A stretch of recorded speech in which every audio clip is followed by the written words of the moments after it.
Let's see. Oh, hello, everyone. I'm Jim Henson. I'm a puppeteer. That means I'm a performer who works with puppets. And since this is a Halloween show, I heard it was a monster show. I brought a friend of mine along with me. This is King Plubis. You may remember him from the first season of Saturday Night Live. So I'm not exactly sure what's going on. We're missing one of our co-hosts, and usually I'm behind the scenes and I leave everything to the talent here. But so I was gonna hopefully have Josh sort of run the show, but Josh is missing in action, so I don't. And this is not a bit. We don't know where he is. So we're gonna try to do the show on our own. We've got our guest, of course, as always, although you might not recognize him because he's a monster himself. And so anyway, I just want to say hello, everyone. Scott couldn't make it, but he did want to mention he's got a Kickstarter coming out.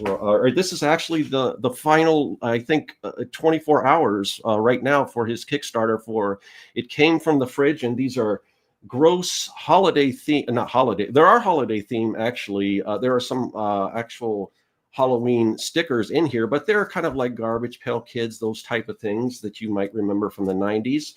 Or the 80s, actually, I believe they came out. Anyway, so definitely check that out. There's a link in the description, and I'm sure David has a lot of stuff to promote as well. But I almost forgot my friend here. So again, this is King Plubis. Your Majesty, why don't you introduce yourself?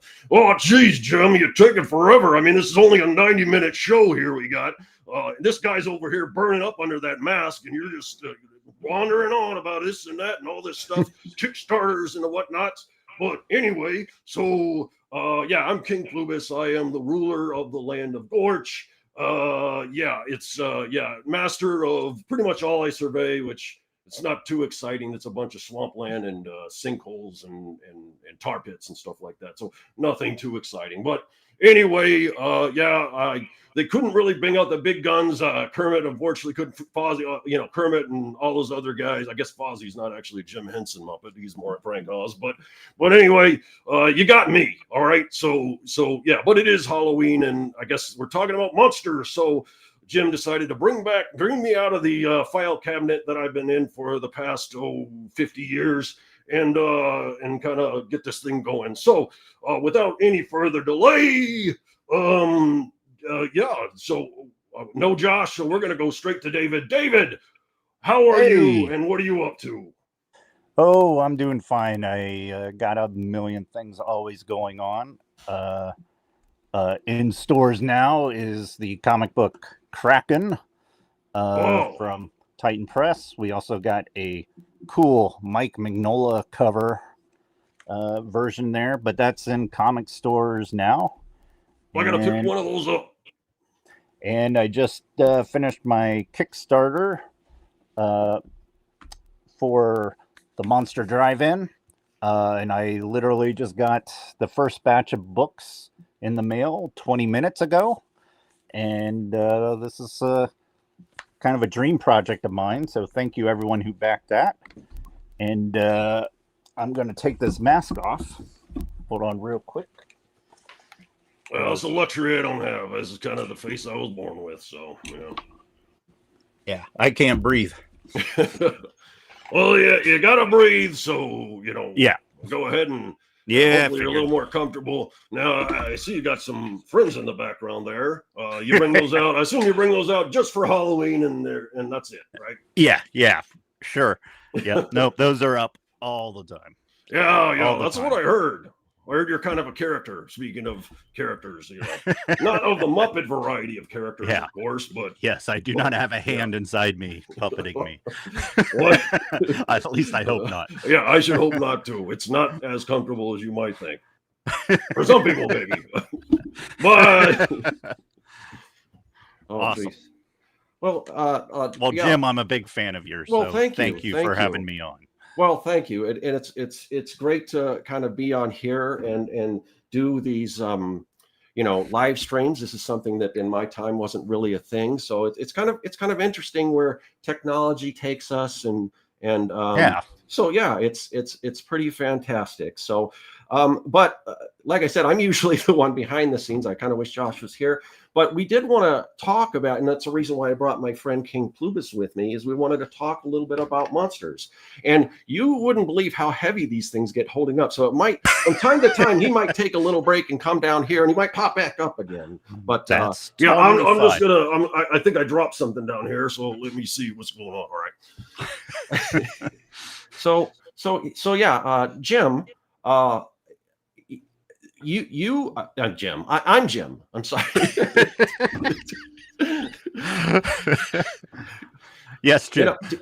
Trying to do two characters at once it can be a bit confusing. So, but so David, you're a big fan of monsters. You make monsters much like Absolutely. me. I mean, but my monsters are more friendly monsters, like a Grover or a Cookie Monster or something like that, or a Sweetums, which is a large menace. It looks fairly menacing monster, but in actuality, he's a kind of a friendly guy. But your monsters aren't so friendly, are they?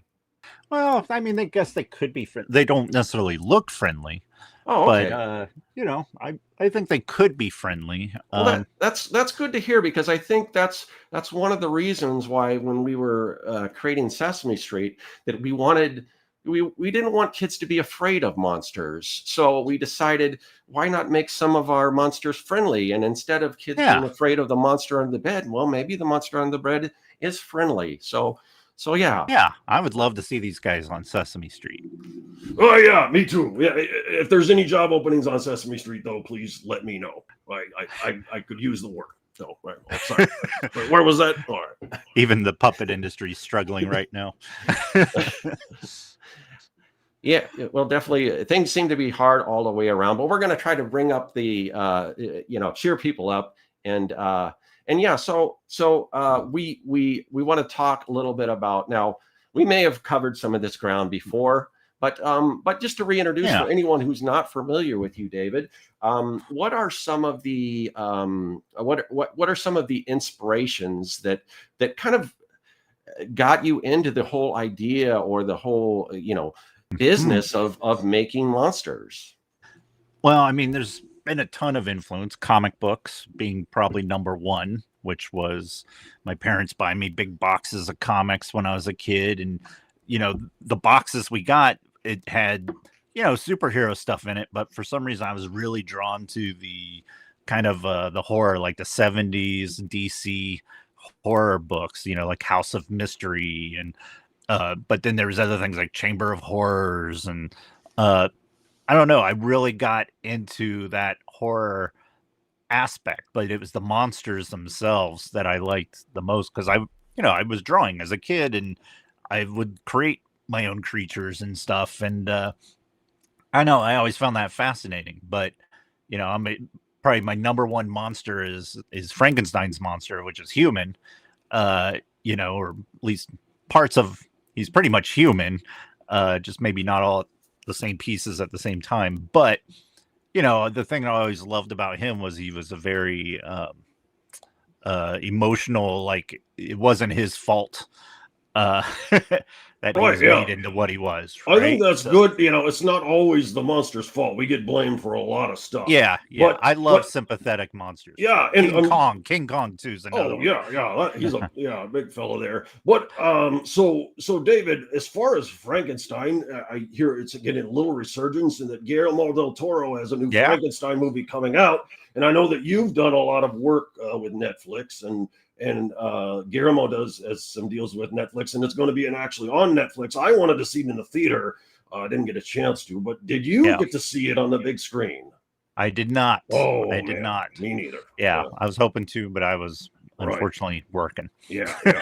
Well, we'll all get to see it. Working. We'll all get to see it later the next month. And actually, Jim, you want to go about it? Well, yeah, I recently just revisited Mary Shelley's Frankenstein. I was listening to the audiobook while I was working. So nice. Yeah, I'm and this one looks like it's actually it looks like it could be fairly faithful to the actual novel. Yeah, which hasn't really been done yet. Right. Yes. So yeah, and as much as my dream, I think, is to have Guillermo del Toro do 2 Frankenstein movies. One that's kind of like the Mary Shelley version, and one that's more of a universal. Because I think he could really. Yeah. Because I'd like to see that one as well, kind of done Yeah, I with would that too. that look, Boris Karloff style look as well. Because I was always a big fan of that, and Yeah, I was as agree well. with you on the subject of sympathetic monsters, because Frankenstein, believe it or not, is sort of an inspiration of why I kind of like monsters so much. So and King Kong as Awesome. well. So yeah. So Yeah. you've done quite a few different monsters, and you have a challenge that you do, Yes. where you Monstroween. Monstroween. There's a lot. It seems like there's a lot of drawing challenges around Halloween. Now, what separates your drawing challenge from, say, like a Drawtober or an Inktober or something along those lines? Yeah, I'm not 100% sure, except it's geared towards monsters entirely. Each drawing prompt each day is a monster, but the thing, I took part in a lot of the other ones too, and the thing I was always missing was I felt they were like so broad, where it's like zombie, werewolf, like it's kind of becomes redundant every year. I just wanted for me, it was more of like what kind of weird, crazy names I could come up with, as though they're B movie monsters, right? And kind of in a schlocky kind of way, mixed with puns and all that stuff. But I guess that's what separates mine. I don't know. I just kind of come up with stuff that I want to draw, and then share it with everyone and see other people do their takes, which is great because I love seeing other people's ideas, how they interpreted some of these monsters and their names and stuff. So it's been really fun. So Sorry, I was gonna. So, what are some of the, if you don't mind, like, what are some of the most unusual interpretations of some of those ideas that you've seen come through your Instagram feed? Gosh, I don't even know. It's just a lot of them, have punny names, so people do other ones. But I just did one that I liked called Magicians of Incisions, and I'm kind of like, what would that be? Like how would you draw that? And that's kind of the challenge. Like, what would that be? And I drew a lady, in the box that's been cut in half, but you can tell she was really cut in half, and there's the magician is all sliced up and stuff. But there was a bunch of other ones. There was one I really liked where somebody had the magician popping out of a body going ta-da, and I really loved that idea. But it's just each of those, there's just so many. Some names are very distinct, like you're gonna what you're gonna get. Like there's another one I liked, which was Werewolf Gang Amadeus Mozart. And then everyone's going to kind of draw Mozart, but again, it's how you do it. And then it's also an art challenge, so it's also some are easier to do because you can have more fun with the compositions and playing with the art, while other ones, the names sometimes are a little bit trickier, or like I had for fans of the Wolfman, Larry Talbot was the character who turned into the Wolfman, from the Universal. So I had like Larry Talbot's Wolfsbane Full Moon Jam Band, and it was kind of like, it's one of those ones where I thought it was funny, and then I'm drawing it. I'm just like, oh my God, why did I come up with this? I got to now draw werewolves playing instruments and having a band, and so there's a lot of weird stuff like that.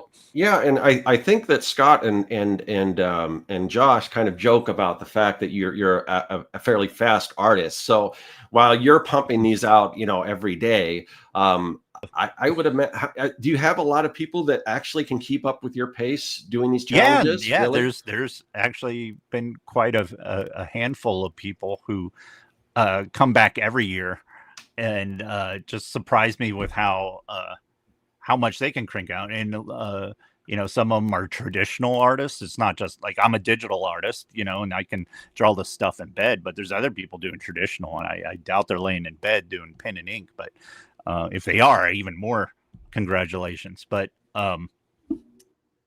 there's a lot of people sticking up with. My wife is doing them this year, which is great too. So she's been sticking with it every day, which has been a lot of fun for me to watch, because again, we're not sharing what our interpretations are going to be. We like to draw it and then surprise each other, so it's kind of a surprise for me each day how she interpreted the thing, and she always wants to interpret it differently than I do. So I usually go for the low-hanging fruit, and she, comes up with more clever ideas.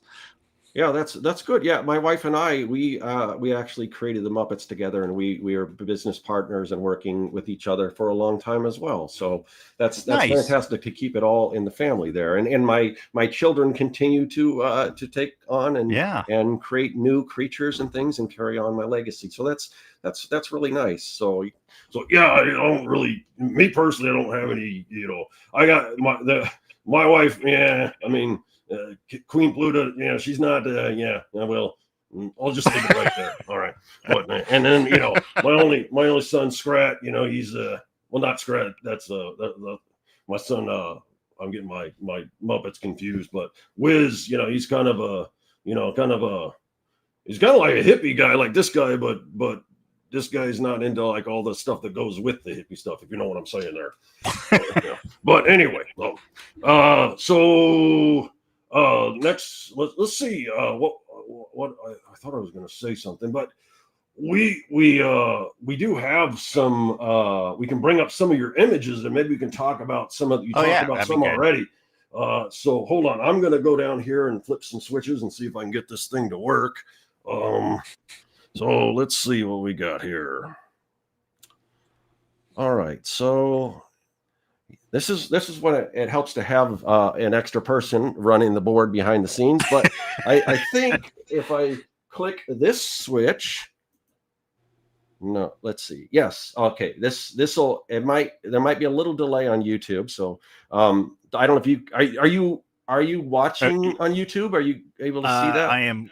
I am signing on to it right now. Okay, just make sure that your volume is turned down so we don't get the feedback when you do. Yes. Oh, okay, I see it there. Why is the... Okay. Oh, wait. Let me see. That. I've got... Space Spectre. Yeah, I've just got one thing going on here. Yeah, just give me a second here because we've got, I think, this right here. Let's see if I can bump that down. That's weird. Huh. Well, we can't see our names anymore. I messed up there. But anyway...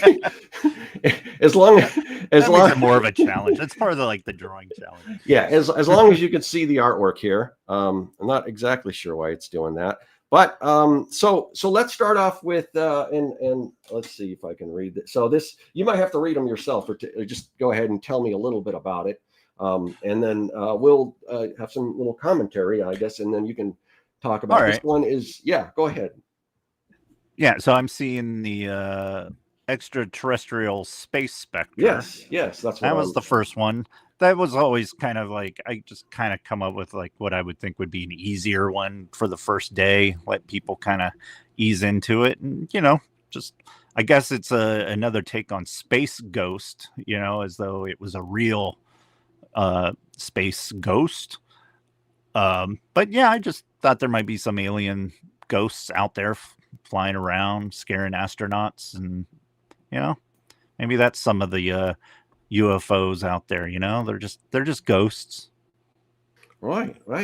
I like it. I mean, I'm sure that this is going to be a running theme as we continue to look through these. But I could see. I immediately go to how would I build this as a Muppet, even though it's not actually me who does most of the building, but as directing that to the Muppet Builder. I could see some rod arms on there. Oh yeah, of course, with the skinny. Usually with when we have the more the Muppets that have more of the skinny arms, like a bird or somebody like that. We've got the we do have the rod arm. So I could definitely see that. So let's go to the next one here. This is the Stitched Witch. Okay. Yeah, I have a lag. From real time here. Sorry, but yes. So Stitched Witch. Yeah, that was. I think that I'm guessing that was day 2 or 3, but. Yes, it says day that was 2. Just again kind of another easing into it, just a little punny name there. Stitched. I don't know. I love witches. I love stitches. There you go. I think that could be like a rap Witches song or get something. stitches. Yeah. All right. Okay. Well, let's see. I'll tell you what the next one is because I'm gonna see it before you do because there's a little bit of lag before the YouTube sees it. But this one is called. Oh, I love this one. This one is called Mr. Hyde's Wild Ride. Right. Yeah. This is one I'm almost surprised that it wasn't a previous idea from because it just I it's know, brilliant. right? I love it.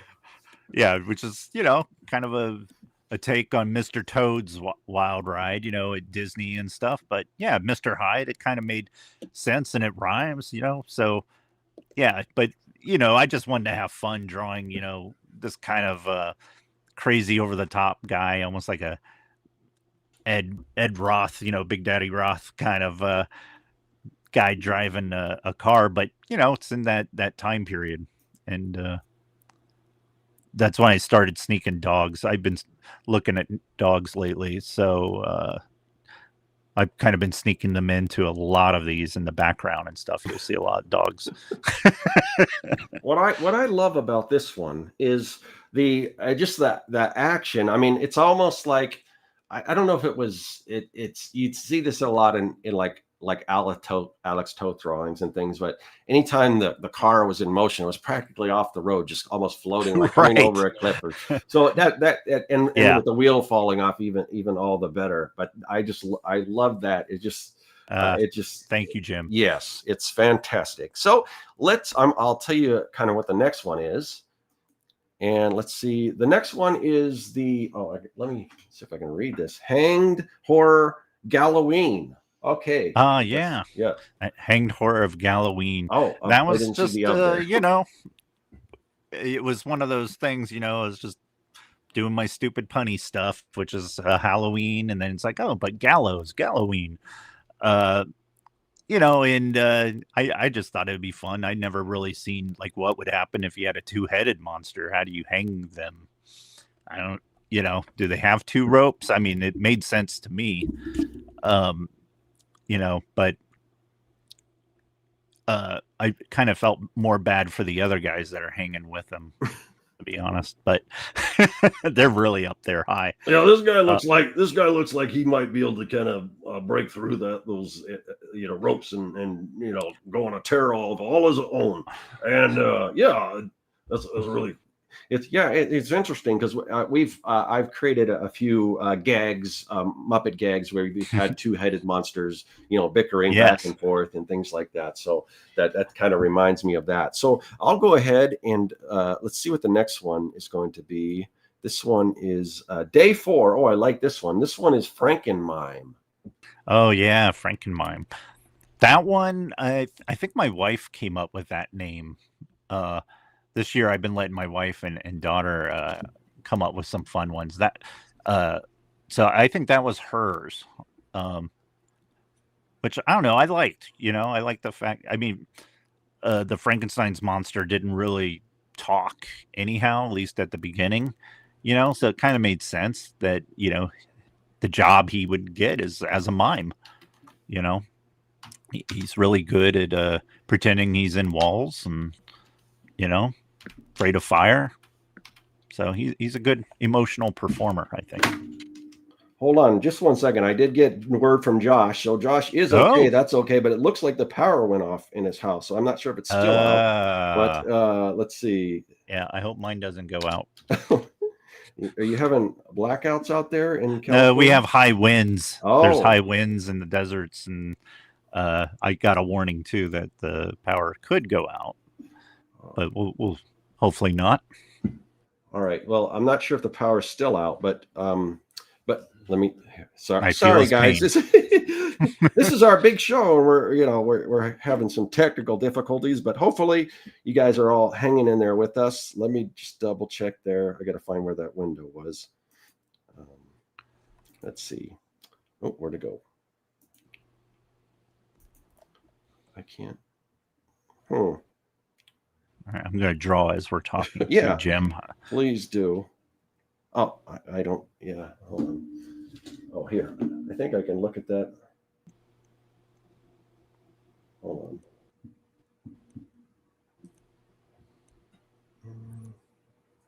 Oh, he said nope. He said, is it still out? He says nope. I'll get set up and hop on. So we may be joined by all right. Josh. And okay, Jim, that's you're gonna great. get a little relief there. Yeah. Oh, Well, hold on one second. I gotta find something again. All right. all right. Okay, David. Let's see. Oh boy. All right. So let's get on to the next one, and this one is Reaper of the Gnomes? Yeah, I would think that would be that. And that's just, we've done some Grim Reapers in the past, but I just kind of felt like the gnomes, like they're kind of got their own little civilization and stuff. Wouldn't they have their own Reaper? So yeah, that's kind of really all that was. The character itself is kind of weird. He's got like this weird 3 cones, which kind of looks like the band Prodigy, but it's kind of a throwback to this the film Bubba Hotep. I had Bruce Campbell reads this Book of Souls, and there is a drawing, as though it's an old drawing, of a thing called the Soul Eater, and he was just picking up people. I just had him like eating them like cereal. Oh, and, I didn't even see that. I was concentrating on the background character and the foreground characters. I didn't even see that he's just shoveling them in like they're Fruity Pebbles. Right. Just eating them like candy. So it's kind of a little homage to that. Those gnomes actually look pretty delicious, if you ask me. But all right. Well, they're bright colors. They're like red and blue. Well, I think yellow. that was why he said Fruity Pebbles. All right. All right. Well, while we're waiting for Josh, let's look at another one, and we may just join when Josh joins us, because I'm gonna have to figure out a way to plug him into this thing here. But the next one is the Bayou Kaiju. Oh, I love that. I love the alliteration there. That's another. That was one of my favorites. That's another one where I'm like, I'm surprised someone hasn't done this. Maybe they have, and I just haven't seen it. But that one's probably one of my favorites, and I had a lot of fun drawing that one too. Just where you kind of don't see the monster's face, just that one eye. But and there's another dog too in the boat. There's a little dog looking up. Yeah, what I like about these is, like, any one of these little drawings could be its own series. And I think you guys may have talked about. I wasn't here, but you may have talked about.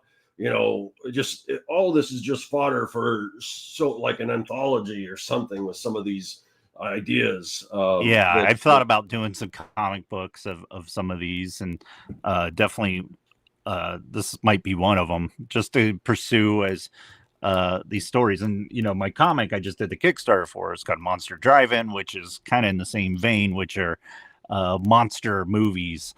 So it might be a way for me to take some of these and just push them further into other books. And actually, we already did that with one, I think 2 years ago, or maybe even 3. I had one called Man-Made Barbarian, and it was like a barbarian stitched together like a Frankenstein's monster. But we turned that into this book, Sword of the War Monster, where Shannon Eric Denton and Jeff Marriott are writing, and there's a Kickstarter for that right now too. And we had finished that book, but it was kind of inspired from the Monstroween world there. Well, yeah, that's great. All right, let's see. Well, Josh isn't here yet, so let's go on to the next one. Let's see. This one is called Mineshaft Mutants. Oh yeah, that's another fun one. I like that one. Yeah, that's another kind of throwback to 80s horror, kind of mix between Chud and My Bloody Valentine or something, where it's just again miners turning into mutants. That makes sense, right? Like they're like some sort of weird coal down there that's kind of mutating everybody. That's like the 80s mentality. Anything like that would mutate you. So I don't know. I think that would be a fun one to do, actually. I'm going to write that one down. That might actually be a good book. Yeah. The other thing, hold on. I think we're probably about halfway through with these, so we'll save some of these for when Josh, because I'm sure he wants to make a comment. So I'm going to see if I can click that off. Oh, that's not okay. Hold on. I'm gonna go down here and try to figure some of this stuff out. Hold on. All right, geez. He said he was going to help, but he just went away. So let's see what's going on here. I think, let's see. What does that do? Yeah, it's so weird. If I do this, oh, there we go. Okay, that's what I was looking for. Oh, you probably can't see it yet. So we'll do that, and then when Josh pops back on, I'll do some behind the scenes stuff. But the thing that I wanted to say, David, was, and I know you've got all kinds of Kickstarters. It's not like you need another project, but Right. but some of these prompts are so amazing. And I've heard, in my mind, I'm thinking some kind of, maybe even a sketchbook with some printed prompts in it, or like flashcards with some of these unique prompts would be just a fun thing to maybe do a Kickstarter for. That's not a bad idea. Even I like actually a drawing game or something like that, Yeah, I do release the books like a book after each year. That's right. I have just a couple of them, or Scott, but they're just does. my prompts and stuff. But yeah, that would be a fun inclusion. Maybe I might even do something like that this year to make it more inclusive and stuff for everyone else to join in. So yeah. I'm gonna think about that. You could almost do your book, because I assume it's like a print on demand or something like that. Yeah. It seems like you could almost do your own book and then just leave blank pages in the back for and have a place where you could still hashtag them, or where to send them. That would be fun. Yeah. All right. So I see Josh's thing pop up. Oh, we've got. Oh boy. Okay. So I'm gonna copy Josh in here real quick. And then let's see if I can find. I'm glad Josh has electricity. Yes, I'm hoping I continue to have some for a while. I just got to find Josh here. Okay. And then Josh, has your electricity been out for a long time?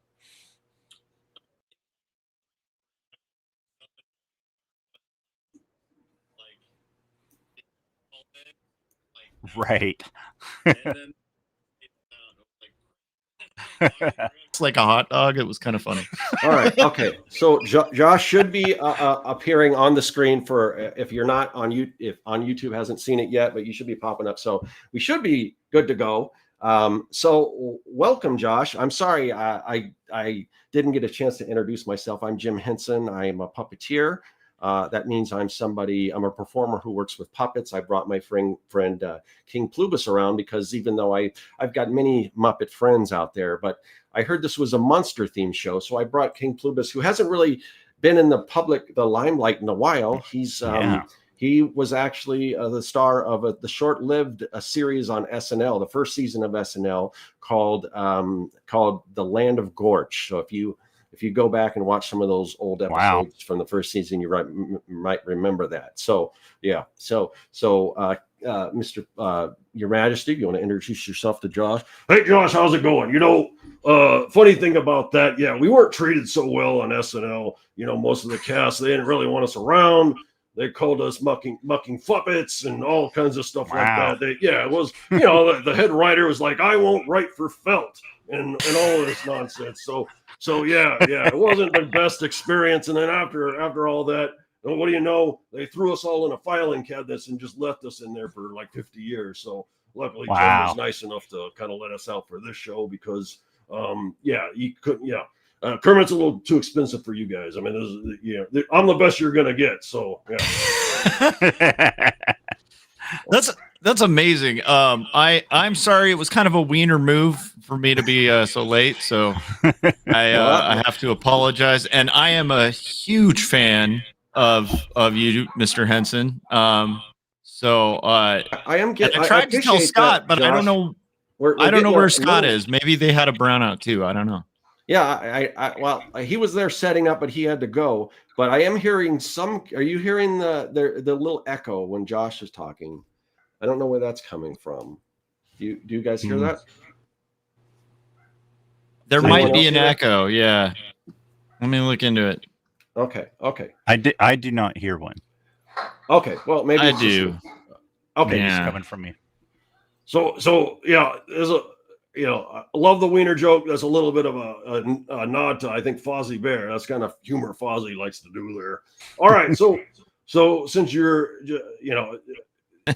we've been trying to run this show by ourselves. We don't know what we're doing here. This is our first time on the show, and we're trying to control all this. Yeah, stuff. It's been pretty chaotic, Josh. So, but we've been going through David's Monstroween, some of his drawings, and kind of get his commentary on some of this stuff. So we'll probably get I just back did to a that, sketch of you, Jim, with your puppet. This is like a zombie, oh my god! You gotta send that to us. You gotta. That is amazing. We always joke about David being such a fast artist, and here, while we're talking, unbeknownst to us, he's doing portraits of it. So I love it. I love that. It's so great. I need to print that out and hang that up here in the studio. That's great. That is kind of amazing. Right. Yeah, well, you got to send it to the publicist of Henson, though, a lot of the time, because it's hard. Like the Muppet show is a busy. Wasn't sure what the copyright issues were there. Yeah. Well, yeah. I mean, I any kind of fan art, of course, is appreciated. We definitely appreciate that. So now, Josh, we now that you're joining us a little bit late and in full Frankfurter mode, we've been talking a lot about Frankenstein's, but this is the first time we've had a Frankfurter on the show.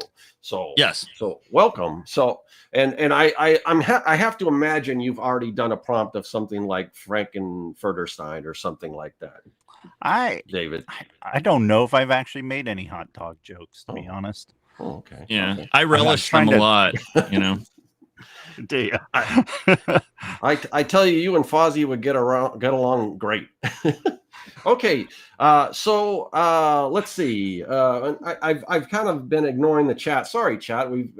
I've just been trying to do all this stuff myself, and the first time on the show. Usually, when there's a guest on the show, he's not required to kind of run everything. But that's what happens with power outages and things like that. It's true. Yeah.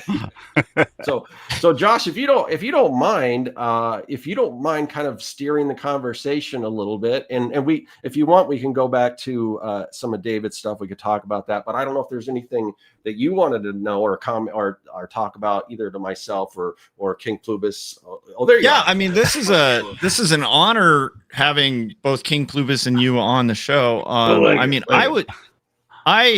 of my not every day you get to meet more royalty, but it is kind of, yeah, it's true. So what I find like really awesome about the fact that Mr. Henson over here is like one of my first like real hit T-shirts was doing an X-ray of Kermit the Frog that doesn't look quite like Kermit the Frog, but yeah. So like an X-ray, cool. like seeing his insides and stuff. Or well, it's like an X-ray T-shirt. Yeah, it's called Puppet Checkup, and it was kind of cool because the puppeteers at the Sesame Street set all had that shirt. Like they sent me a picture of it. Oh, that's cool. Because they loved it. So that made me happy. Sorry, Mr. Plubis. When I speak of puppeteers, this is nothing you've ever heard of, and you don't need to know what a puppeteer is. I have no idea what you're talking about, but yeah. Yeah, it's just, it's like, I have no idea. I would like to say that it is. I mean, it's no surprise that everyone from Sesame Street were wearing your T-shirt, because we do really just love that fan appreciation, and that's the real reason why we do the Muppets and Sesame Street and Fraggle Rock and all of these shows, is just because we want to put joy out in the world. So yeah. That's awesome, Jim. Yeah, thanks. That's fantastic. And then David, you have a Kickstarter that fully funded, and now I see that you've just announced, at least you mentioned on Facebook, that you have another book that's like 100 something pages. So you want to talk about that? Yeah, that's kind of wild. I kind of mentioned that one right before you hopped on, Josh. It was called Sword of the War Monster with Shannon Eric Denton and Jeff Marriott, who were the writers. Yeah, on it. And it originally was kind of a concept off of one of my Monstroween drawings, which was the man-made barbarian. like a Frankenstein kind of barbarian that's made of some of the best warriors.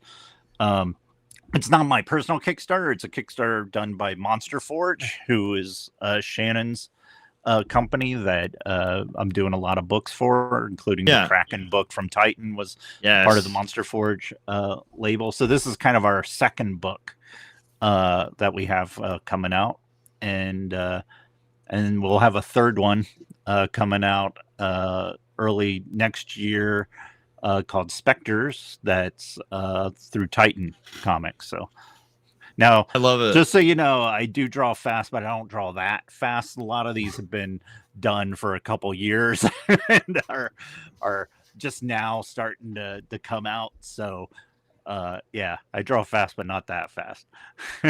Each of these books probably took at least 6 to 9 months each, probably. I would say. Some of those things can take a while to kind of like cook in the bun, you know. It's Yeah, it seems like just everything's coming to a head. Like all of these projects you've been working on, it just seems like you're dropping them one after another right now. Like, It is wild because it's Halloween season and everything's happening at once. Which is crazy because has been stuff I've been working on for a couple years, and then it's just kind of, these things I've been telling you guys, hey, I've been telling you, Josh, not you, Jim, but I have told Scott that, hey, some of these things might be coming out, and now they finally are. It's cool to see all that coming together. Oh, sorry, go ahead, Josh. You're running the show. Oh, it's cool. I was just I just think it's really cool when, to me, like one of the funnest parts about being a creative is when you have so many things kind of that you've been working on, and when you have seasons where they all kind of roll out around the same time is always fun, because you kind of feel, at least for me, I've had it happen maybe like once or twice where everything kind of lines up where it's a bunch of releases, and it always feels pretty cool, because you do realize, like, wow, people who don't know me are probably going to think this is all just like, just out of nowhere, and then you're going to disappear for a while because now you got to make a whole nother plethora of things, so but I still don't believe you're not a fast artist, because I saw your portrait of Jim Henson that you just did, so and here's my portrait of a zombie hot dog so this is fantastic. Oh my goodness, did we lose Jim? I feel like Jim froze for a second. Hopefully not. Never mind, you're good. No, I'm trying to figure some stuff out, so when we go back to David's Monstroween, that we don't lose half of our type. So I'm not it's all behind the scenes stuff. Like, I'm just learning this. I'm a Luddite when it comes to this kind of stuff. So I can understand it can be difficult.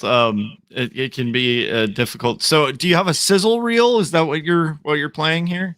No, we're not playing anything. He's just we're going to show some clips. Of course, it won't. Okay. There's going to be a little delay, so Jim and I will let you know which one pops up, because by the time it goes to YouTube where you guys can see it, there might be a little delay. But let me go back. We're going to go back to where I love that. We're just going through the Monstroween prompts. I got to go back. I tell Scott. Thank you. I like his happy Halloween that he put on there with my little creature. So we're kind of losing some of our. Why is it doing this? Screen. I don't know why it's doing that. Jim's really good at puppets. All right. It's true. Anyway, it still should work, I think, or maybe not. Let's see. No, why is that not work? Okay, hold on. Yeah, go ahead, Josh. Why don't you guys just continue with the interview there, and we'll figure this out in the background. So I mustered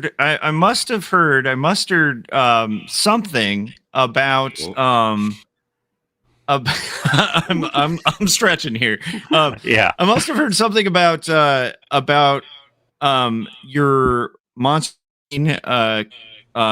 Where are you on Monstroween, and how's it been going, and what's your favorite of your creations so far for Monstroween? let me see. What is today? The 29th? I mean, gosh, we're almost done. Yeah, it's kind of flying by this year. So I am, luckily I've been drawing them about, one ahead. Because right now I'm doing some work, so I actually cranked out like 3 so I can release those because I know I'm not going to be around to post them. So right now we're on the 29th. So I think today was Attack of the Atomic Algae Death Chickens, something kind of different. I don't know. Again, these are things that are challenges for me too. I've come up with the names and then I'm kind of regret it later where it's like, oh, what am I going to draw, But for that one, I drew some zombie chickens with an atomic bomb behind them. That sounds so fun. How do you kind of come up with your prompts for Monstroween? Because they are super creative, and like they make me want to draw. Just hearing them. Oh, thanks. Well, I mean, a lot of them are just we come up with them in the car. So it's usually me, my wife, and my kid, and it happens all throughout the year because we'll say something stupid and we're like, oh, that'd be good for Monstroween, or I just say, I want to do a movie about this. And my wife will be like, that'll be a good one for Monstroween, or she'll come up with something. So we kind of put a Google Doc together that is constantly being updated throughout the year. I love it. But it's really, so it's like building a whole just fleshed out idea list. But a lot of it's just words, wild ideas. Like I'll say something like, this festered or something, and it'll be like, oh, that's a good word, festered. So we'll just make a list of words and see how that inspires us. And then it's usually like the week, before that I really sit down and put them all together. And again, they're all kind of like fake movie titles. It's like I think of like a movie I would like to see or I would watch. So it's kind of like monster movies, what these things would be. And so far, I'm not sure which my favorite. I do like the Mineshaft Mutants, but the Bayou Kaiju is kind of fun, just because it's fun to say. But and you almost want to say Bayou Kaiju, like in like a almost like a that's just like great. A little Louisiana type act, little draw there. Well, hey, I love that. Guys, so I think I got us halfway there, but hopefully that's good enough. So right now we've got the Tar Pit Vampire up. You can't really read our names anymore because all this stuff is out of order inside OBS. But that's what happens when you have that's what happens when you have a puppeteer trying to work all this technological stuff. So, yes, Tar Pit Vampire. Yeah. Let us know about that Tar Pit Vampire there. That was just like, we were talking about the La Brea tar pits, and I was like, oh man, wouldn't that be cool to see like a fanged, vampire rising out of the tar pits? And it's like maybe he fell in there, years ago and was bit, and now he's been crawling his way out for 50 years or longer, and just I don't know. I thought that was kind of cool, but it was also an excuse for me to try and do like an oil slick, and I've seen tar zombies. Like I don't know if you've seen Return of the Living Dead. Of course. Of course. Yes. But I've never seen a vampire, so I kind of like that's really cool. Yeah, just kind of wet and slimy, and again, trying to have fun doing that oil slick with the rainbow kind of look to it. Oh, that's great. It also just makes me happy because that's like literally like as a kid, the La Brea tar pits was always like a just amazing experience because it's just dinosaurs, saber-toothed tigers, and just like the cool stuff in it. And yeah, I love that idea of like that as a film almost too, because I'm like, you could almost make it like, they find out it wasn't actually the tar that killed the dinosaurs, like, that are in the pit. Right. Oh, that's so great. And then you have like, vampire mammoths coming out, and so good. Giant sloth. That would be amazing. We got another one on the screen. You kind of mentioned this earlier, but this is Larry Talbot's Wolfbane Full Moon Jam Band. Yeah, so that again was just because it was fun to say and it sounded goofy. And Larry Talbot, is the Wolfman from the Universal stuff. Wolfsbane, you know, said to have been used with turning into a werewolf. And we got Full Moon. I don't know. It just sounded kind of fun, and I kind of wanted to do, you know, like they kind of look like a modern band, you know, just kind of, there's the different kind of werewolves there. You got the classic Wolfman singing. He's got his scarf, you know, kind of Aerosmith like, and then, you know, you got an 80s glam heavy metal, like he's more the wild werewolf, you know. And then you got the kind of like ska trumpet player werewolf. So. You know, I think they got rid of Muppet Vision 3D, and I don't know what they're putting in place of that. But, you know, I'd like to see this as kind of like a Country Bear Jamboree, but with the wolf. It's just werewolves? Yeah. That would be awesome. great. Yeah. Make that happen, Jim. Right? That would be amazing. Yeah. You know, there's so many directions you can go with this stuff. I mean, you know, absolutely. Whether it's, you know, live animatronic shows, you know, like you know, animate. You do all kinds of animations, but you know, there's just so many different ways that you could apply your creations here. It's just and I like that they can only do concerts on full moons, right? Like, so it's even rarer. So to go on tour, that's really tough. Right. Yeah. I don't know how you'd arrange those dates. I guess you'd have to look at a calendar, but yeah. All right. Well, maybe not that hard. Yeah, maybe not that hard to organize. Other than you're kind of probably driving there and driving back, or just driving somewhere and waiting. Yeah, for the or next just driving and then hanging out for that could be fun too. But yeah. I do love the kind of Teen Wolf-esque attire of the shredding guitarist and the drummer. It kind of has like a.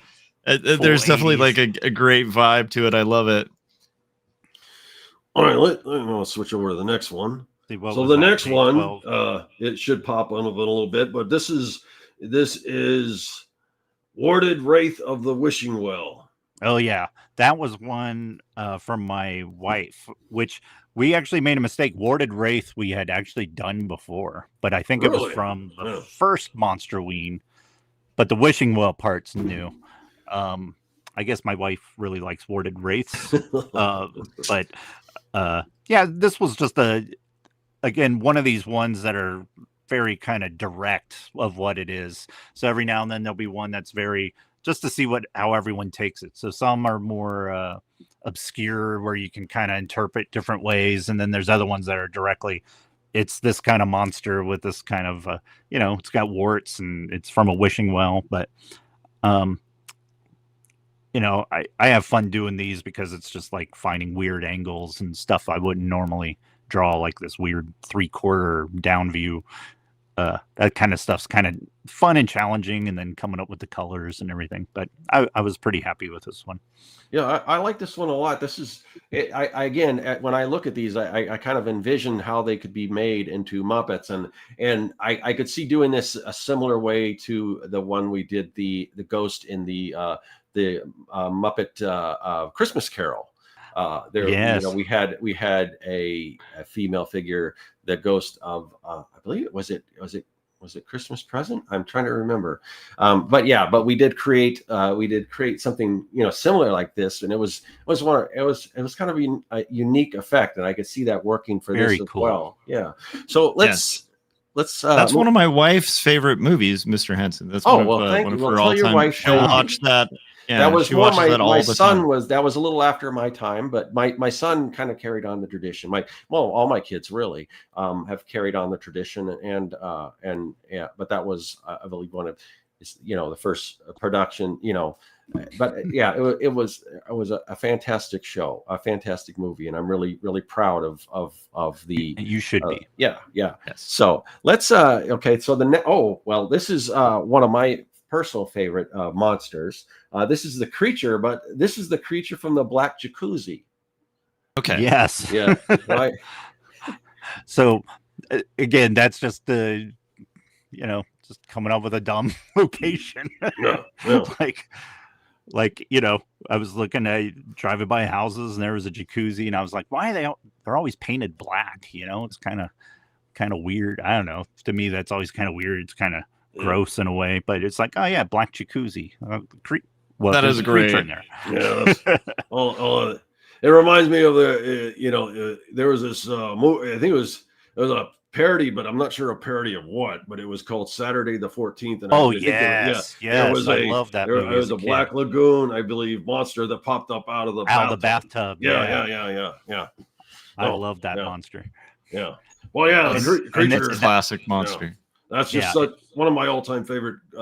It's kind of a it probably toss-up inspired this with the glowing eyes, because I remember it had glowing eyes or something, yellow eyes, and I always liked that. Yeah, because the original was in black and white, obviously. So I'm not quite sure what color his eyes were originally supposed to be, but it is us. But I think it's a toss-up between Frankenstein and the Creature as far as, to me, greatest character design. Yeah, I'm right there with you. So. Okay, well, let's see what we got here. Here's the next. We're getting down there. Oh, this one's kind of fun. This one's called Dr. Humongous Fungus. Right. Which is PhD. funny. I didn't miss the PhD. Oh yes, there. PhD. That's very important. Yeah, because he does have a. Well, you don't want a fungus working on you without a license. Yeah. No, but I felt bad for this guy. True. It's like he's on the table, he's hooked up to the gas, he's just about to go under, and then he sees who his doctor really is. I love that. The doctor will see you now, and it's a fungus. I did not know there actually is something called the humongous fungus. Like I would imagine there would have to be, but what is fungus called that? I'm not totally sure. It's like some big fungus that goes for like miles or something. It's a real fungus. It's not like a real. Oh wow! I thought it was some other kind of cartoon or something. Yeah, no, and I was told that, and I was looking it up. It's like, oh yeah, that is a real thing. That's kind of cool. So this is interesting because I'm seeing the images, on the live YouTube, and eventually my phone will catch up, but there's a delay until it will catch up, Yeah, that's how I am too. Reading it out loud first, and I think it's just that David knows what he drew, so he's talking about something he's not even looking at. But all right, But, so when other people took on this particular prompt. How many people did more of like a mushroom thing or something you might see in The Last of Us? That is funny. That is true. There were a lot of mushroom people. Even my wife had done a mushroom person, where I went more kind of the fluffy, poofy type of fungus. But yeah, there was actually a lot of mushrooms. Yeah, at first I thought it was like a haunted hedge before I read the thing. Right, a hedge or a moss or a. Hedges can be scary. Just ask this guy right here when he directed that movie Labyrinth. Yeah. Oh yeah. Oh yeah, that is true. Yeah, Labyrinth. That was my last project really that I was involved with. So yeah. But let's go on. We've got I think a couple more, or no, we've got quite a few more. I think. Well. We don't have all of them. Oh, this one I really like. 10 more. This one, and this I think Josh would kind of like this because he does so much Victorian stuff. But this one is Gorgon with the Wind. And once that pops up yes.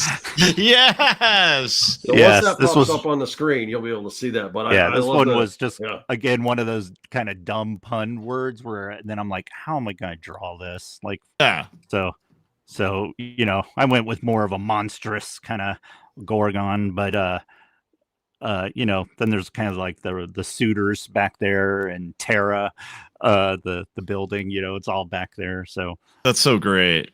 But yeah, kind of giving it that old plantation feel. I want to see all of these actually made. Like, I would see that movie. I think that'd be kind of cool. The man's only got so much time. I mean, come on. That's true. That's true. But it's time to start recruiting some other people. That's kind of like this guy's problem. He got so many ideas, and unfortunately, not a very long life, and not enough time to do them all. Yeah. Well, yeah. Well, yeah, I love the look of this one. I just love the fact that she's in such a delicate, petite type outfit, but she's pretty hideous looking. That is great. Gorgon with the Wind. All right, but that's another one of those things where you're just driving and you're trying to think of things, and then it's like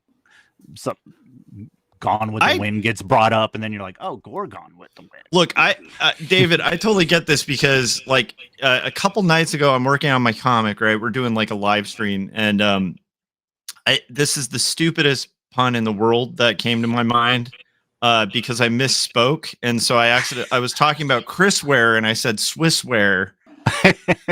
And then one of our previous guests who had done like a whole parody of like Teenage Mutant Ninja Turtles, I was like, well, you guys now have to do the next issue of your book as like Swissware. So it's like a Swiss cheese that's a cartoonist. And yeah, it's a horrible joke. So your puns are far superior. They're but I'm just dad- saying I understand jokes, where right? that comes from. Yeah, it happens the second you have a child. Yeah. No, whenever I come up with one of these and I see my kid kind of do either the side eye or the groan, I'm like, okay, now I'm on to something. Yeah. I love it. Yeah, that it's kind of it's the job of a good parent, Yeah. Yeah, you got to raise your young sausage right, Yeah. Yeah. Or otherwise it'll always be a breakfast sausage. And It's true. Yeah. So David, so the next one we got, I think you can see it by now on the screen. This is the Cobweb Cowboy, which most of your stuff has a humorous angle to it, but this one looks pretty much straight like horror or horror adventure comic. Yeah, I just whatever inspires me that time. But I would say this one actually is probably my favorite so far, just because I really like the kind of I was going for this like spaghetti western, but wanted to go with a classic Italian horror kind of vibe, like the Gothic Hammer film vibe. So I was trying to get that kind of foggy, dewy nights, with the glowing lantern there and stuff. And I was pretty happy with how that one came out. Yeah, I love the mood of it. Yeah, I just the fact that I love just the cobweb aspect of it. I mean, it looks so great on the character, and I've seen that in like movies and things like Indiana Jones, and they've got skeletons with the cobwebs. But I don't think I've ever seen like an actual cowboy, like moving character like that's like this. So I mean, I've seen a few like kind of ghost cowboys and things like this, but this one's kind of got a unique look. This is another one I would love to maybe do a comic of or something, because it was a lot of fun to draw. All right, let's see. I'm gonna click the next one. They're a little. Now this one's a little off the beaten path, but I think I love it. This one is Puke Skywalker versus Barf Vapor. Oh yeah, Puke Skinwalker. Skinwalker. Yeah. So this is just one of those ones where I do it and it makes me giggle, and it makes my wife groan, and then it makes my daughter laugh out loud. So I'm kind of like, okay, this is just a weird one, but just Puke Skinwalker. I was a little R2D2 in the back. It was just one of those things where I was like, I hope people can get the kind of Star Wars reference there with Barf. I think it's pretty on the nose there. I think just looking at the font, you probably got it right from that. But I usually draw my own fonts, but with this, and then the lightsabers are kind of a dead giveaway too. Yeah.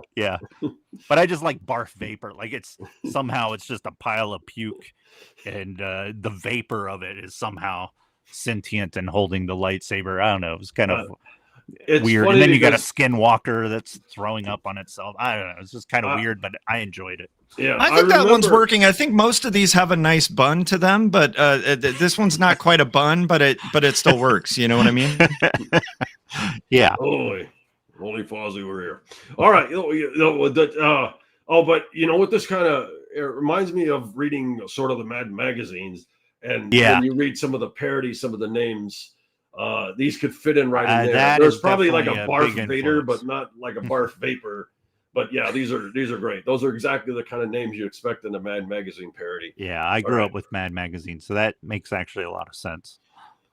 All right, I have a soft spot for any sort of parody or the other thing, and we've talked about that when we've had David on before. It's like not we, I should say, when I've had David on the show, and Jim for the first time is having David on it, but we've talked about that like love of like B-movie posters too, and kind of the doubling down on like kind of almost like a silly idea, but just going full bore on it. It's just that's the best part about a B-movie poster, half of what would make me want to watch a good horror movie was just the poster art and the name, where I'm like, now I have to see this now. Right.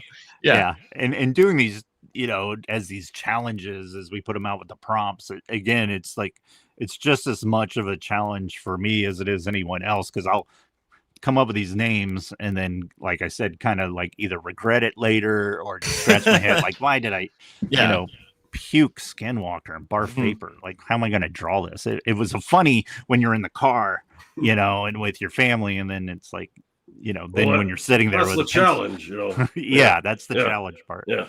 But so the next one is Windy Go-Go. And I like definitely like the play on words there. Yeah, That's more a great play on one. words. Yeah. You can see when I'm getting into that weird mindset, as it's like I'm running out of ideas, and we're now getting later in the month, and it turns into really punny kind of stuff. But I wanted to really do like a '60s kind of thing. I love the Jim, go-go boots. Yeah. Yeah. Oh, that's fantastic. Like a little go-go club. Yeah, Mm. and I think it goes without saying that coming straight from the '70s is the Jim Henson era you're seeing right now. So not or '60s, right? So yeah, it definitely speaks to me. But the thing I think that is so impressive. We've probably mentioned this before, but there, like we said, there's a lot of these other like Halloween drawing challenges around this time. Usually like an ink challenge. But the thing about what you're doing is these are full color drawing, and just look at when you're looking at something like this, the amount of color and effects and everything in there. It's just really amazing that you're putting these Thanks. out.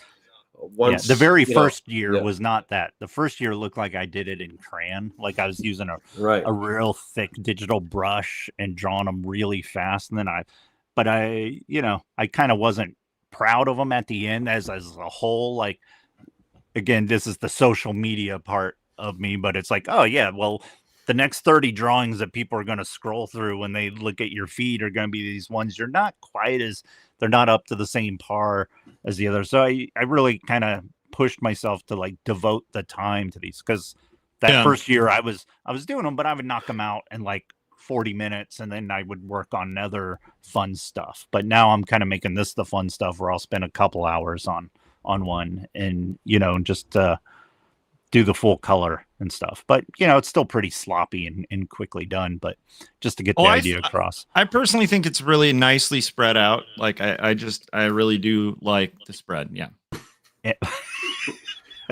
we get it, Josh. All right. Yeah, you sound toasted. All right. So the next one we see Putrid Pickle Poltergeist, and I think there's two more after this that we're going to be showing you. But here's another one that's this was another one that's just kind of direct, but it was more just kind of, again, it's that rhythm, the rhythm of the words, right? Putrid Pickle Poltergeist. It just was kind of fun to do, and but it's also kind of one that it wasn't like a big group shot again. So for me, I really do think about these as an artist, in that, okay, here's one now to give you a little bit of a breathing room, because there's some other big ones coming up. So now you can do one quicker. I'm trying to do that because I have to draw them too. So yeah, I'm imagining a story in my head where this guy gets labels slapped on him, shipped out to a grocery store. Somebody goes to buy a jar of pickles and opens this, and a poltergeist comes out, and right. Maybe it's like a sitcom. Maybe the poltergeist just that's just what happens, and then this poltergeist is part of the family, and he's just stuck hanging on out a shelf somewhere. Yeah, that's true. Yeah, you go a bunch of different directions with that one. All right, let's see. We got this one. I just love the idea, because being pickled is a terrifying idea. I just love that idea too. Like that's a good psychological one. Yeah. So this is actually the last one that we're going to show you. But we're going to take the ghost and pickle him. Like, All right, so the last one we're going to show is actually. Oh yeah, I did like this one. We chose this one for the thumbnail of the episode here, but this is this is a fun. This is one like a movie. Another possible sitcom idea. Those crazy cannibals. Those guys. Yeah, it's another one of those 80 film tropes. And kind of Hills Have Eyes or Wrong Turn or all that, where you got the mutant hillbillies, cannibals. But I love that genre personally. So, a little Texas Chainsaw Massacre. So, this is kind of my little homage to that. You got the big brute, but then the kind of the mom there. I like the dad's kind of stirring some, making a chili or something. Again, there's another poor little dog over there. Yeah, get away from there. You don't want to become part of that chili. Or maybe they don't eat Yeah. dogs. No, he's probably leading the whole clan there. He's probably the smartest one on the page. Yeah. Yeah, they don't look too bright, but yeah. Oh. Well, scary nonetheless. Yeah. And then the one after this, Jim. Let me see if I have it. Put that in there. I don't know if anyone can see it. Yeah, I have it here. I have them all here. Just because I liked it. Yeah, it was the Werewolf Gang Amadeus Mozart one. So yes, kind of a yes. Fun, yeah, that was a fun one because last year I did Christopher Columbus Wolfman. So I kind of having fun just taking historical figures and turning them into werewolves. It's kind of a hobby. Yeah, that's great. I spent a year once just on any time I had off time from like freelance where I would do just a pun shirt with a historical figure. And so I'd do like a bad pun with a historical figure, like mixing two things. I think that's a good challenge. Like challenges like this, I think are really good for creativity because it's like even a strange idea can lead you to like something really cool that you wouldn't have imagined. Yeah, like there was another one like I wouldn't have drawn on my own if it even then I wasn't sure, but it was like Curse of the Salvador Dollies. Yes. Right. You know, and it's like drawing like melting Raggedy Ann dolls and stuff. That's amazing. Yeah, it's like, but those are the kind of fun things where I'm like kind of proud of it afterwards. You know, it's like, that's something I wouldn't have normally have drawn. You know, it does force you out of it's still monster, but it forces you out of your comfort zone, even within the monster world. Of what I would do. So you got 2 more days. You got a big finish coming up. You have something in mind. What's the final 2 prompts there? The final 2 prompts were, let me see here. It's Meat Hook Mummy Massacre is tomorrow. Yeah. Gotta have a mummy. Halloween night is Trick or Treater Brain Eater. Okay. So, Okay. Yeah, so that could be a fun one. So you know, however that one can be interpreted many different ways. Yeah, well, I just think this is a fantastic project that you're working on, and thank you so much. And it's no wonder that it's gaining popularity and so many people are participating. I wish I had the time to participate myself, but yeah, I just love seeing what you do, and it never ceases to amaze. Well, I mean, I just met you today, but I have been following your stuff. So, thank you. Yeah, thank you. But from what I hear from Scott, when he asked me to fill in from him, he was just kind of filling me in on some of the stuff you do. But just like I said, we've talked about you've been working on a lot of these projects, and they're just all coming. Seems like one after the other now. But that, and also working on animated films and things like that. And I think because from what I hear, the animation industry is kind of at a downward turn, but I like the fact that regardless of that, you're finding other ways to get your work out there. And I think that's really good for somebody else to look at who might be in a position where they've been an animator, but there's some of those opportunities may go away, but your talent doesn't. So there's so many other ways you can put your talent to use, and you've seen that. Yeah, it's like comic books was just a natural transition from animation storyboards and stuff. And I mean, there's just so many different things. And again, Kickstarter was a new thing for me to try. Kind of hesitant and frightened to jump into it, because part of me is like, well, if it doesn't make it and it fails, then what? What's next? So just that the Kickstarter was successful, it's kind of rejuvenated me with a whole new kind of energy, like feeling like a kid again, like I'm having fun, like, ooh, what's the next comic I want to do? Ooh, I want to do this, and that's been kind of exciting where I'm excited about the art and can't look. I'm looking forward to every day being able to draw, which is good. In animation, you talk about that. It's just been a tough ride for so many people in that industry right now. Writers, artists, everyone pretty much involved in that industry's been hit hard lately. I've been fortunate to still be working on this thing called an animatic, basically, that I'm co-directing based off of the book series Cradle, a Cradle book series. And we just did an audio mix today for it, which sounds amazing. And I think that's going to be released to the public soon. So that's like not a finished animation. It's just a storyboard animatic. But it's me and my co-director, Jay Oliva, we end up drawing the entire thing. So it's like a 2-hour film, but it's amazing. Probably the most drawing I've done in kind of one kind of cohesive thing. It's like I've directed lots of shows and stuff, but you have an army of artists. This is like me drawing, thousands of drawings.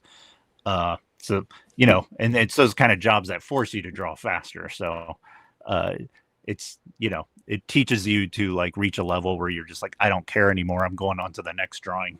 That eye is wonky and it's looking a completely different direction than the other. And, I could make it perfect, or I could tell my next story.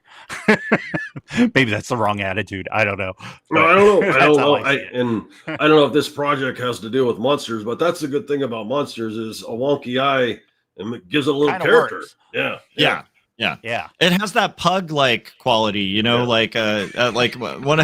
Like actually, I was gonna say like some of your Monstroween monsters do have those kind of diverging eyes, or like the eyes will be kind of up, and I love that about them. To me, looking at a chameleon is like confusing and it kind of hurts to look at them, and that's kind of those are the kind of things that disturb me, so I just incorporate them in there.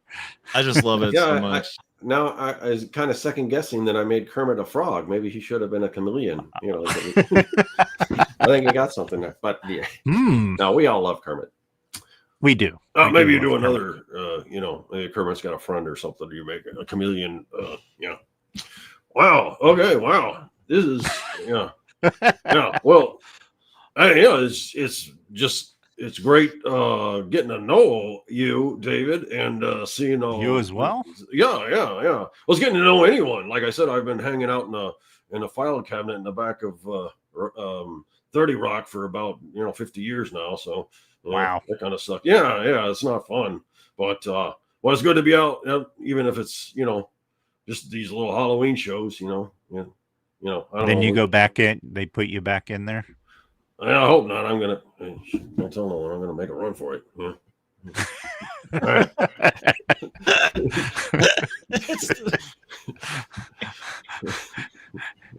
So, with Jim's help, of course. Well, I'll be going to the back to the the afterlife after this. So but but it's good to kind of come back to earth and talk to all you people and just talk one of my favorite topics, monsters. So I just love making monsters and whether they're scary monsters or like you've seen some like my you might see in like the Storytellers, or you might see in Dark Crystal or Labyrinth or something, or to more the cute monsters like Grover or Cookie Monster or Hairy Monster or something along those lines. But I think everyone could use a little more monsters in their life. I agree totally. Yeah. Well said. So you got all this stuff going on right now, David. What's next? Are you going to take a break? Are you going to launch about 8 more projects tomorrow? What's going on? I don't know. I do have I'm working on another music album. I got, like I said, a book coming out in the first quarter of next year.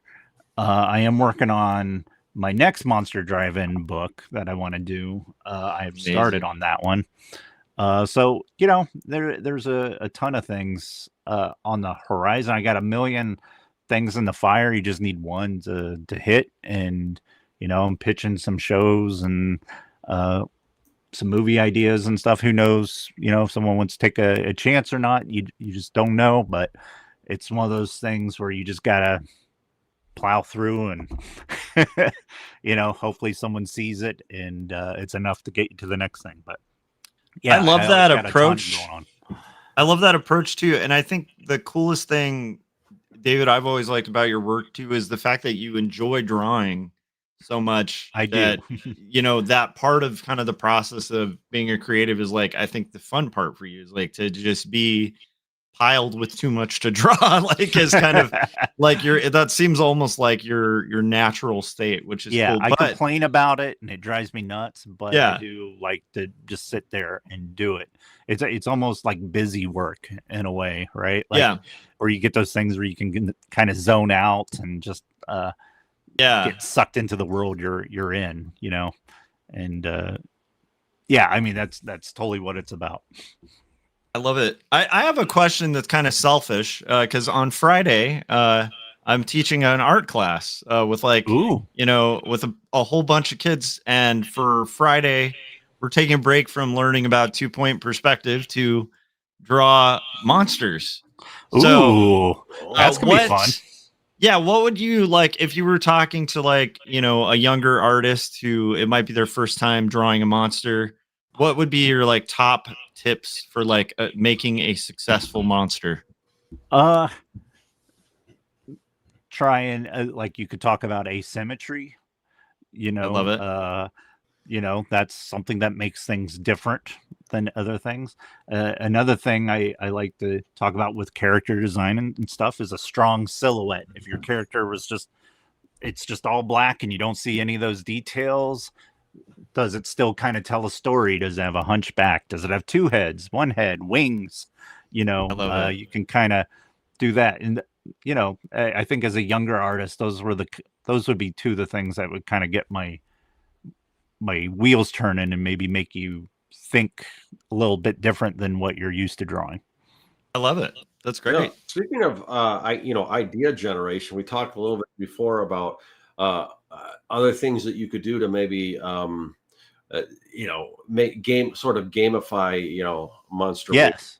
But I could even see we talked about like flashcards or something, but even like a dice where you roll where you get different attributes or whatever. And that's what, it could be wings, it could be fangs, it could be whatever. And you roll those. That could be really cool. Create your own monster. I would imagine maybe somebody else has done that, but I don't think anyone could. I'm sure, but you do. Yeah. But that's actually really fun and really cool. I had one thing where I was making a little fun drawing video, but I actually had a pegboard where I did different monster part kind of things where you can spin it and get different things. It's like, okay, now let's make that creature. I feel like I've seen this before by you. Didn't you do one that was kind of like those old school books where you'd have the middle of the monster and then the head? Oh yeah, I did. Gosh, do I have one? Oh yeah, I absolutely love that one. Exquisite Corpse. Yeah, the Exquisite Corpse.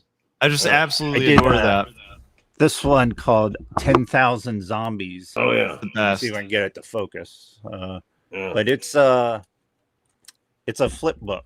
So, I just absolutely adore that. So yeah, you can make your own stories here, and your own characters, and just kind of mix and match zombie parts. But then on this side, the story actually changes with it too, which is kind of interesting. So that's great. Yeah, kind of fun. I'm sure you can find that at any bargain bin at a Barnes and Noble for $1.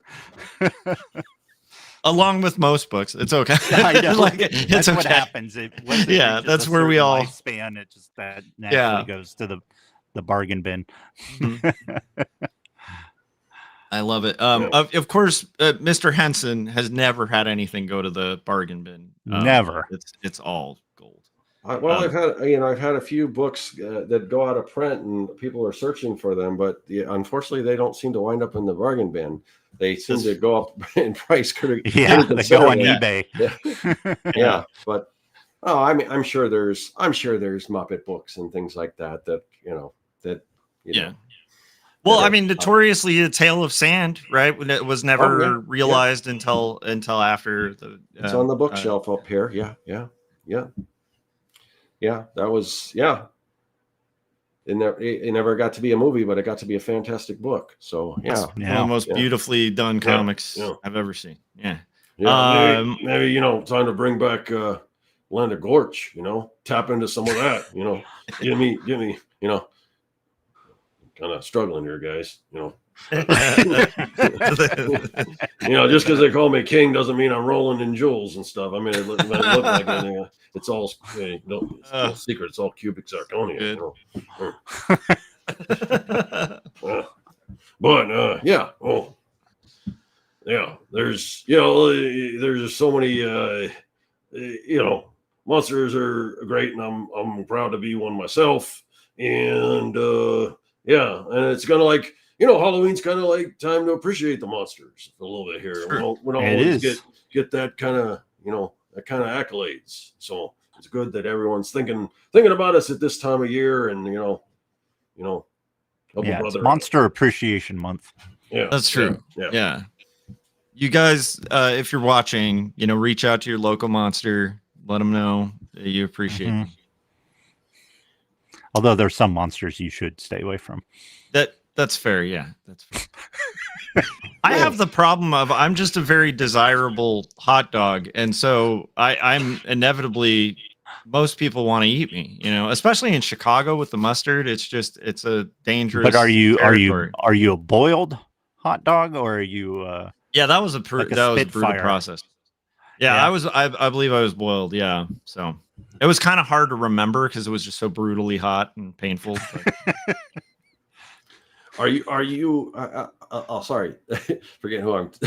Are you a ballpark Frank? I know you're a fan of the baseball, so I wasn't sure if you're like. That's true. That's true. Yes, like a Oscar Mayer guy or a Johnsonville or.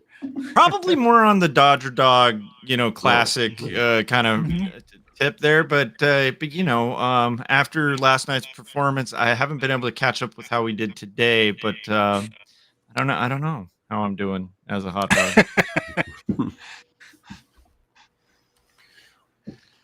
That's fantastic. So I am really excited to see all these projects kind of coming together, David, and also I'm mostly excited about the Monster Drive-In stuff because I love whenever it's your full author vision. I just think that's always going to be the best work you get by people, Yeah, so, I don't know. I just had a lot of fun doing it. It ain't Shakespeare, as I say, but it is what it is, which is a B horror movie that's got some fun, different stuff in it. It could be argued that some of Shakespeare's stuff was kind of B horror. Yeah, that's true. That's great. I can't wait to see it. I'm still excited about the fake ads. I know a couple people who've backed it who are really thrilled about when it. We're really looking forward to it. Before you came on, I was mentioning. Probably 20 minutes before we started this show, I got my first delivery of books in the mail. So I got a bunch of boxes of the soft covers out in my family room right now. So tomorrow's going to be checking through those and making sure none are damaged and all the printing's good. So that's the part I'm not looking forward to, which is flipping through your book over and over and making sure it's all good.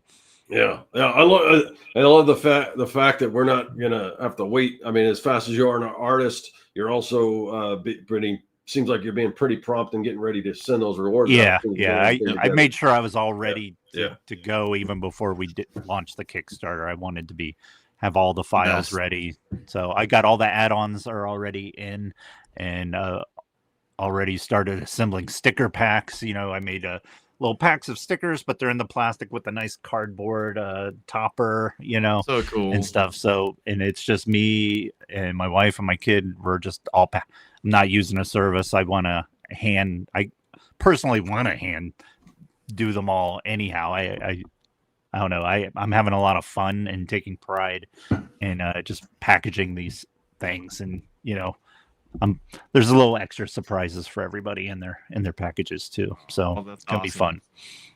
That's amazing. I love it. Well, Well, I don't know. I mean, I know we got a little bit of a late start, but we could go ahead and start wrapping things up if you like, or I'm not sure if there's anything about monsters we haven't I know. talked about. I mean, typically we can go on forever. Well, so David, what are your plans for Halloween? Doing my usual. I'm gonna scare kids. I Yep. showed a little my monster at the beginning, Right. my creature this year. But every year I don't decorate the house until 6 p.m. Usually, I let the kids go in, have their dinner, and then when the kids come out after dinner, now the house is all. I don't like them to see the process. It takes the magic away. So I just love that. I love that you're consistent about that every year. So you have it like I am until my back hurts, and then I'm letting my kid take over. do you kind of like rehearse the setup, like as you're building stuff? You're like, okay, this is how we'll do this really quickly, and like because I don't do animatronics. I don't do any of that. I don't do inflatables or anything. I want it to be more old school, where it's just cobwebs and horror music and fog machine and colored lights, but not really stuff you find at Home Depot, right? It's more scratch built, what an actual scary house would feel like, I think, and I make a Halloween score, like that I played, which is just really just atmospheric and probably a little too scary for some kids, but that's great. But it's kind of fun every year to do it that way, because then that evening we try to take at least the majority of it down, so that when the kids in the morning, the house is back to normal, and it's the best. I don't know. To me, that's scarier if they don't see the process of, oh, I see where you put lights there this year. I just see where they did that this year. I don't want them to see any of that. I want them to be surprised. This may take away the magic, but I don't know. I would be very interested to see like a quick time lapse of you setting everything up just to see. I should do that. Yeah. I should do that. And again, it's not really all that special. It's literally just lights and fog, and I do have a projector, but I don't do normal projector stuff. I actually have footage of ink and a fish tank that I've tinted different colors, so it's just kind of weird, trippy, gross colors, blending together on the side of the house. All right. Well, let's. It's fantastic. Someday I gotta get a picture of what you're doing over there. But one last question. This is probably the most important question of all. What kind of candy are you handing out? That's true. It's a mixture of everything. I mean, we got all, of course, the name brands, the usual, the Twix and Milky Ways and all that stuff. But then, I do put in weird things too. Like there's some eyeballs, vampire teeth, skeletons, monster stuff. No toothpaste. You're not that kind of Halloween person who's like, here's a toothbrush, kid. Yeah. No. Here's a pack of razor blades. No, it's none of that. It's the just traditional candy and monster things for the kids. I always loved getting vampire teeth, as a kid. I'd have like 30 or 40 of them, but I didn't care. It's like, oh, I got a new pair. Those were great. Like they'd kind of hurt your cheeks after a while because they had that little like plastic mold, and you thing, can't really open your mouth all the way, So they're so wonderful though, because you really do feel like a vampire as a kid, like doing that. Yeah, I know Scott usually passes out comics along with that's good. Some candy Way to do with it. the candy. You know? But that's great. Yeah, I remember when I used to trick or treat, I always like to get something different that you don't always get. I mean, it's almost like now everyone wants. I understand that people want the name brand chocolates and stuff like that. They're more than they're going to want to. Yeah, but they're going to remember a comic. They're going to remember those things. And so those are fun. But if that's all you're getting, it's Twix and Reese's and stuff. I mean, you gotta get some of those other. I love the idea of comics. I should mention at this point that Scott Serkland passes out chick tracts on Halloween. to kids. And no, I'm just kidding. I'm kidding. Again, it's one of the, I'm just trying to think of all Worst the worst Halloween things you ever. can get as a kid. Yeah. Well, yeah, this has been great. You know, Josh, Absolutely. I'm so glad you got to get on the show. Sorry about the blackouts and everything, but Yeah, Yeah. thank you guys. Yeah, I know the grill took a while, but they turned me over. Finally, I was cooked enough. So All right, here, I'll tell you a monster story. Please do. So when I was a kid, I remember my parents having a party, and it was like Halloween time. And I was probably, gosh, I was little. I had to be like 7 or 8. They were having the party in the basement, and it's all their friends. And then, I can hear the drinks going and the food flowing. We had pinball and ping pong table down there, and they would play. But I stayed up late. I was always happy when there was a party because it means I get to stay up late. And I had a TV in my room, and I remember Fantasy Island. I got to stay up. Love Boat was on, but when Love Boat was over, Fantasy Island would come on. And every now and then you'd get a weird one, but it was Halloween time, right? And they had the one with Mr. Brady on it. Reed, or what was his name? Michael Reed or Robert? Something like Was that. it Robert? Robert Reed. Yeah. Robert Reed, yeah. Mr. Brady, and there's an episode where he becomes a vampire. Oh, yeah. And I was like, oh, wow. Did he have the fro? Cool. Was this fro era? I don't know if he did. It was a Or the smaller perm. one, but I yeah, guess it I think was it a was. perm. I mean, it was post Brady. So, Yeah. But I remember it scared me so much that I wanted to scare my family's party, the party goers, right? All these middle-aged people. So a kid in his little footy pajamas at 7 years old did what Robert Reed did, which was he was also like this makeup artist or something, and he was putting the makeup on. I decided to do makeup and become a vampire.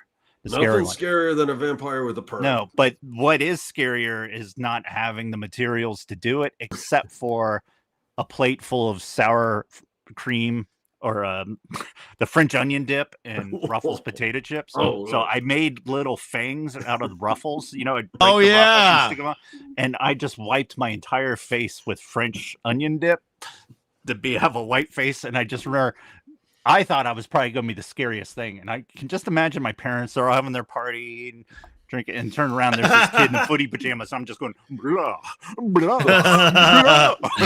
Blah, blah.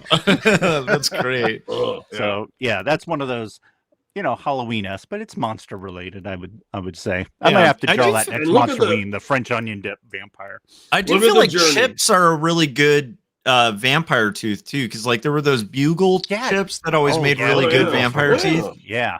And then candy corn, you could flip them upside down. That's why I like the Ruffles. The Ruffles were thick; they weren't like normal potatoes. Because of the Ruffles, they had structural integrity to them. So they weren't like getting soaked with saliva and falling apart. They at least lasted enough to get down the stairs. Into the basement. No, I can totally see it. Like the logic there is like it holds up. But I do remember my mom yelling at me and having to wash French onion dip off my face in the back. And that's how the story wasn't as cool as that's how the tale of the horror movie of the French onion dip monster has to start. Is the mom gets mad and the kid tries to wash it off and he can't.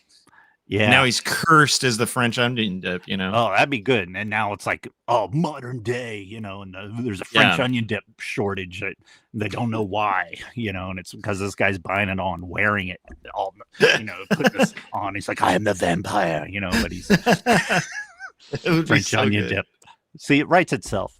Yeah. I remember Scott telling the story that he used to take the plastic forks and bust the two middle little plastic prongs out and make fangs out of it. And then that seems dangerous too. You gotta be careful because you bust Scott ever tripped, it would have gone through. Oh yeah, you gotta bust the end of the fork off, but then you've got that jagged thing, so a little dangerous. Yeah. But yeah, it's funny all the different.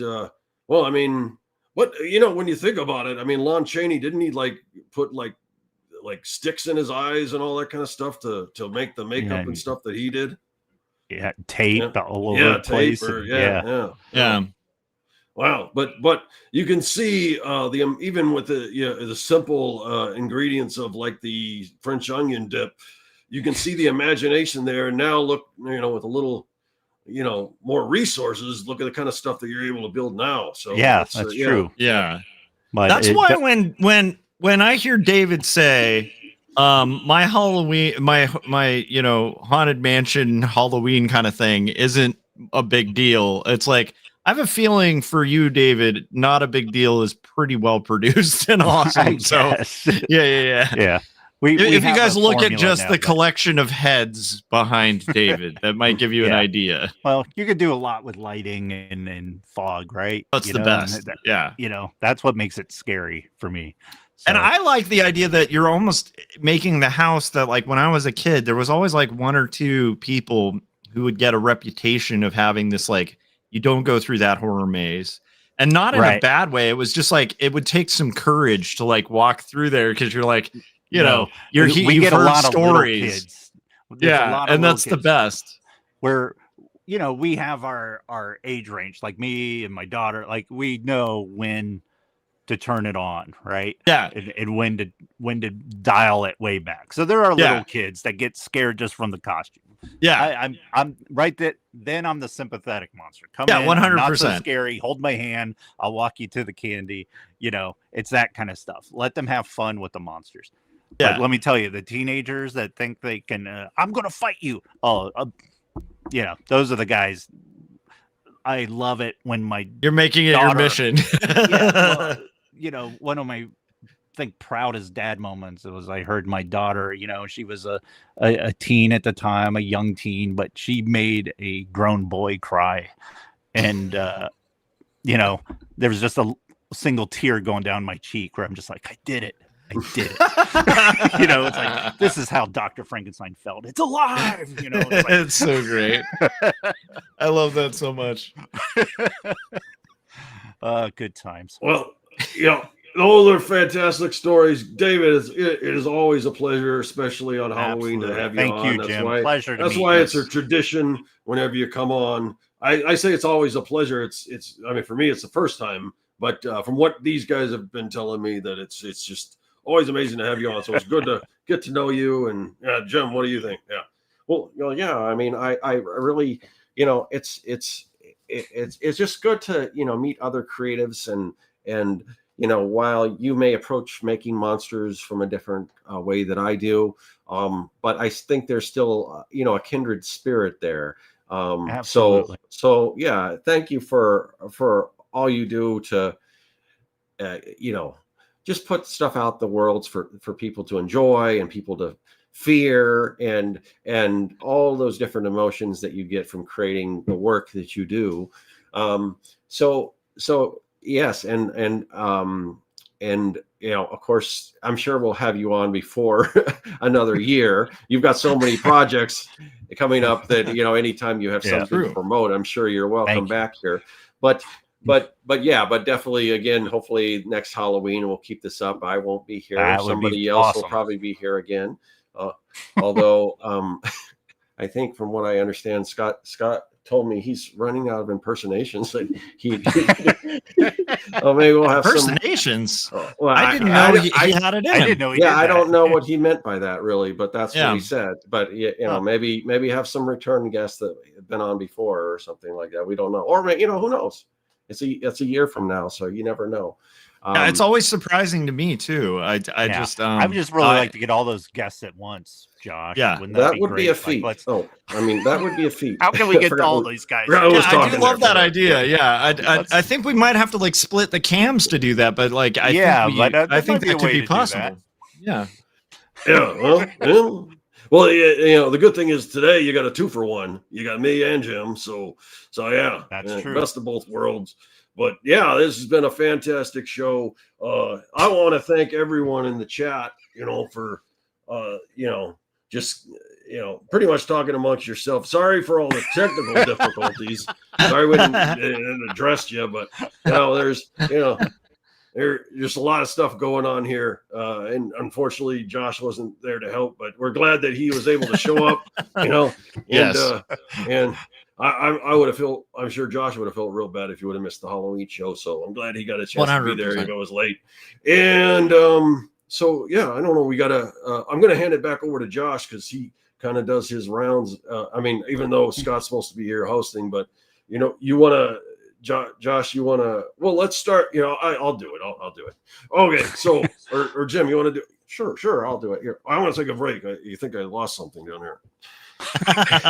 Wow, the puppeteering, Jim. Yeah. Bravo, sir. Oh, well, Yeah. thank you. Yeah, I've been doing it for a while, so it's always fun. So, David, one more time, let everyone Yes. know where they can find your stuff. You can find me on Instagram at David Hartman Art. Website is sideshowmonkey.com. I also have a YouTube, Sideshow Monkey Art. Did I say Instagram? It's David Hartman Art for Instagram, Sideshow Monkey Art for YouTube. I don't post all that often, but I do have a lot of drawing videos up there. And look, if anyone's interested in my art right now in comic stores is Kraken. You can, I'll show it one last There you time. go. So look Yeah. for this. Got a Mike Mignola cover there. That's And, beautiful.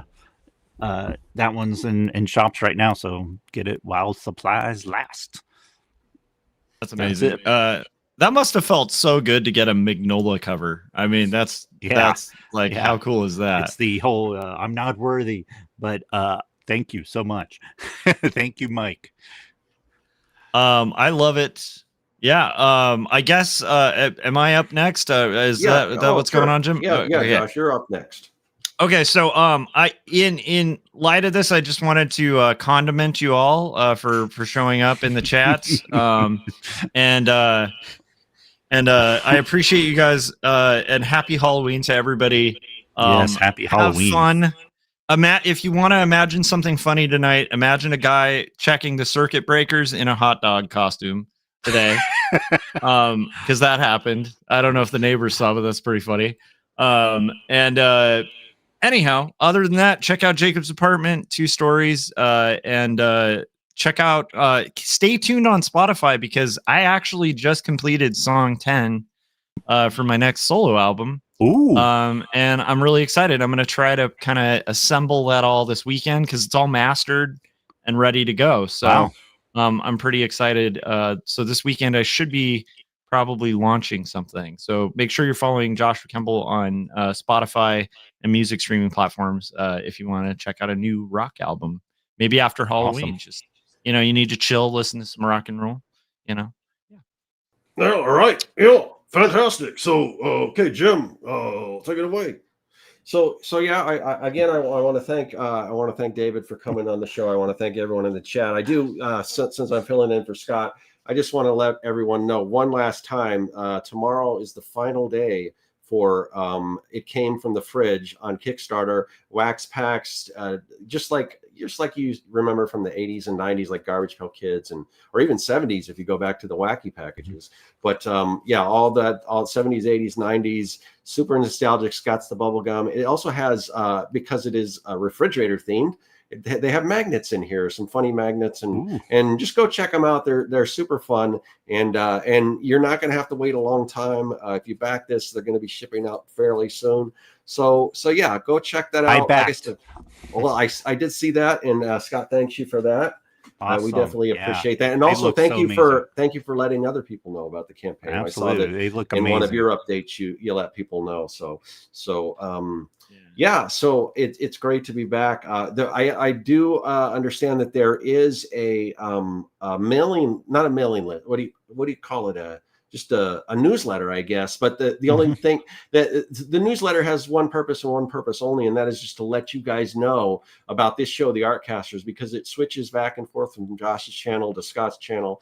And also sometimes it can be on a different day, like today. Usually it's on a Thursday today, and there's going to be probably some changing with the daylight savings time thing coming up. So but if you want to know exactly when the shows are going to be on, then just go join our mailing list. There's a link in the description. There's also a link to Sideshow Monkey, David's website, and also a link to the aforementioned Kickstarter for It Came from the Fridge. So do all of that stuff. Thanks again to the chat. And King Lewis, you got anything else to say? Yeah, well, it's I'm gonna make a quick run for it, and so I don't get put back in that filing cabinet. But I did want to say it's nice to be out here, especially in the Halloween season and everything, with so many monsters and my kind around, and it's nice to meet people who are making their own monsters and all of that stuff. And so thank you, David, and also Josh, from the bottom of my heart. Franks. Fozzie Bear is not the only one that's got bad puns. So thanks for the chat. Thanks, everyone. We'll see you guys next Halloween. Well, I might not, but somebody will. All right. Yeah, happy Halloween. Goodbye,